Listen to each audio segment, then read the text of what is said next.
Você vai fazer o vestibular da Unicamp, então ouve o que eu tenho para te dizer. Muitos alunos não prestam atenção na organização da prova, na filosofia da prova, né? Perdem a oportunidade de entender o que vai cair na prova, como vai cair na prova, que tipo de pergunta a Unicamp costuma fazer. Existe um padrão. O padrão da Unicamp é bastante característico e eu quero te mostrar como ele funciona. Eu vou falar sobre a prova de história, vou mostrar para você o documento oficial da Unicamp e você, ao baixar esse documento oficial, terá a abordagem de todas as disciplinas. Eu vou mostrar como é que funciona em história e você encontra a mesma coisa para todas as disciplinas. Tá legal? Então vamos lá. Eu tenho aqui um PDF baixado do site oficial da Conveste, né, que é a comissão de vestibular da Unicamp, faz vestibular apenas da Unicamp, né? Portanto, uma instituição interna à Unicamp. Tá? Esse documento é fácil você encontrar e no site da Conveste você encontra as provas dos anos anteriores. E eu baixei a prova do ano anterior, do ano de 2025, né? Que deu acesso aos estudantes esse ano aqui, 2025. Então a prova foi feita no final do ano passado. E aí você tem a organização de cada pergunta, tá? Então me acompanha, que eu vou te explicar como é que funciona.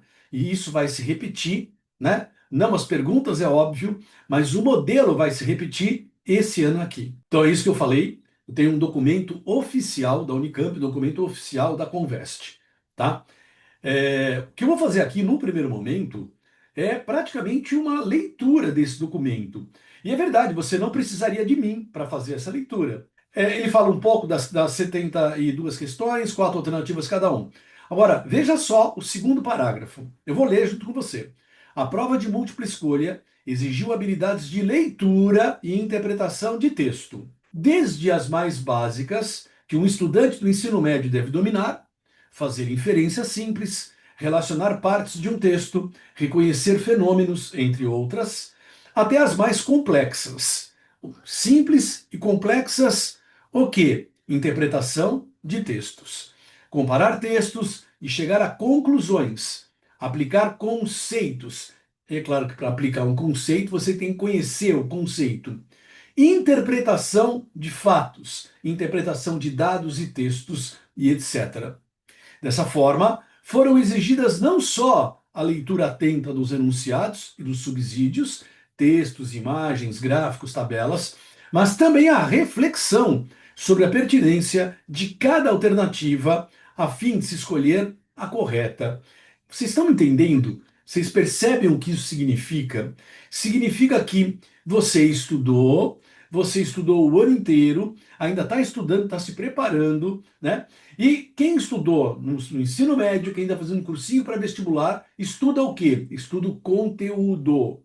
Grécia, Roma, feudalismo. Porém, a Unicamp está dizendo que nessas 72 questões nós temos que ler, leitura atenta, interpretação, relação, tirar conclusão, aplicar conceito, interpretação de fatos. Isso é muito importante e muitas vezes você não se toca disso. Depois tem um terceiro parágrafo ali de uma linha, as questões interdisciplinares. Existem questões tipicamente interdisciplinares, mas mesmo uma questão de história ou de geografia trará componentes da sociologia e da filosofia, né? Dentro das ciências humanas, isso vai aparecer naquilo que você percebe como prova de uma determinada disciplina.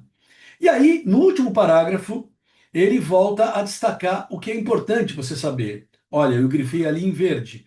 Domínio dos conteúdos do ensino médio. É o que você aprende no terceirão, é o que você aprende no cursinho. Capacidade de estabelecer relações, interpretar dados e fatos e elaborar hipóteses, né? Nós queremos candidatos capazes de ler a realidade e o mundo à sua volta. Olha o que esse documento fala sobre a parte de história. A prova de história da primeira fase teve como objetivo valorizar diferentes habilidades dos candidatos. Diferentes habilidades. Entre elas, qual é a primeira? A leitura atenta de documentos apresentados ou dos excertos historiográficos disponibilizados. a comparação entre tempos históricos, sem perder a historicidade de cada contexto ou documentação, né? Então, muitas vezes você compara elementos da Idade Antiga com a Idade Média, sabendo que contextos podem variar de um tempo para outro. Essa percepção, ela é muito importante. Eu sempre dou o exemplo de cidadania. Será que a cidadania ou a democracia lá em Atenas antiga é a mesma de hoje? Será que a ideia de república na Roma antiga e a de hoje, elas são as mesmas? É tempos diferentes, o mesmo conceito.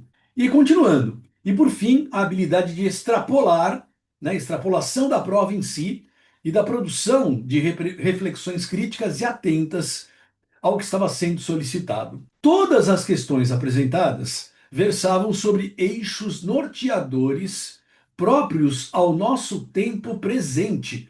Todas as questões de história apresentadas tratavam sobre eixos, temas norteados no tempo presente.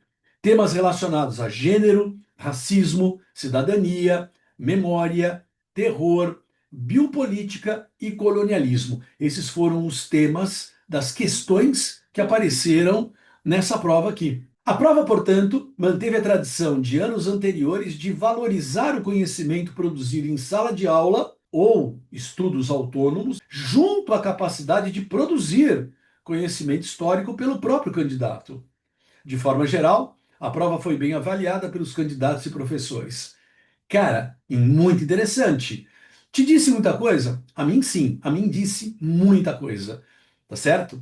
E aí, olha só, eu vou pegar um exemplo ou alguns exemplos dessa prova. Eu quero pegar como exemplo essa questão 30. É uma questão que fala sobre a descolonização da África, né? Fala da Guiné-Bissau, uma colônia portuguesa, e da organização de um movimento de descolonização que dá início à guerra, né, contra Portugal e da conquista da liberdade da Guiné-Bissau. Então ele apresenta aqui a questão, apresenta a alternativa A, B, C, vamos lá para cima, a alternativa D, e olha que legal, olha o texto falando do objetivo da questão, né? O que que essa questão pretendeu? Depois vem a alternativa correta, a alternativa D, e ele faz um comentário sobre a alternativa correta. E depois vem um gráfico, né, que analisa o desempenho dos candidatos. Nesse caso aqui, nós vemos que 31,7% acertou a questão, que é o que está em amarelo. Isso quer dizer que a maior parte dos candidatos, praticamente ou quase 70%, errou essa questão. Então tem a análise do gráfico ali do lado direito, continua aqui nessa outra página, ó, continua ali embaixo e vem ali o finalzinho, comentários gerais, para depois aparecer a questão 31. Eu já vou dar um spoiler aqui para você. Eu vou dizer que na maior parte das questões de história, o nível de acerto ele foi elevado. A questão que eu escolhi, um nível baixo de acerto, né, de cerca de 30%, mas não foi assim na prova de história como um todo, tá? Na maior parte das questões, o nível de acerto é maior do que 50%. Tá legal? Então, esse documento, esse material, ele é bastante interessante. Você tem todas as questões analisadas dessa maneira, não só as de história. Então fica o meu convite para você. Dê uma olhada, vale a pena. Agora, o convite mesmo é para você vir analisar cada questão de história comigo, certo? Eu estou organizando um grupo, né, de estudantes que farão a Unicamp agora, no final desse mês, para nós fazermos uma análise de todas as questões de história. Na verdade, nós sabemos que os temas, o conteúdo da questão de história não vai se repetir. Aquilo que caiu sobre a descolonização africana não vai cair uma pergunta, né, igual ou parecida com aquela. Mas eu quero ler com você para você entender como é que a Unicamp pensa, como é que a Unicamp prepara uma questão, como é que a Unicamp analisa a correção, qual é o objetivo, como é que a Unicamp fala, né, explica para nós qual é o objetivo que ela tem. Esse aprendizado fará a diferença na sua prova, tá? Então, vem para o grupo, tem o link aqui embaixo, vem para um grupo da Unicamp, né, no qual eu vou explicar como isso funciona. Tá legal? Eu te espero lá.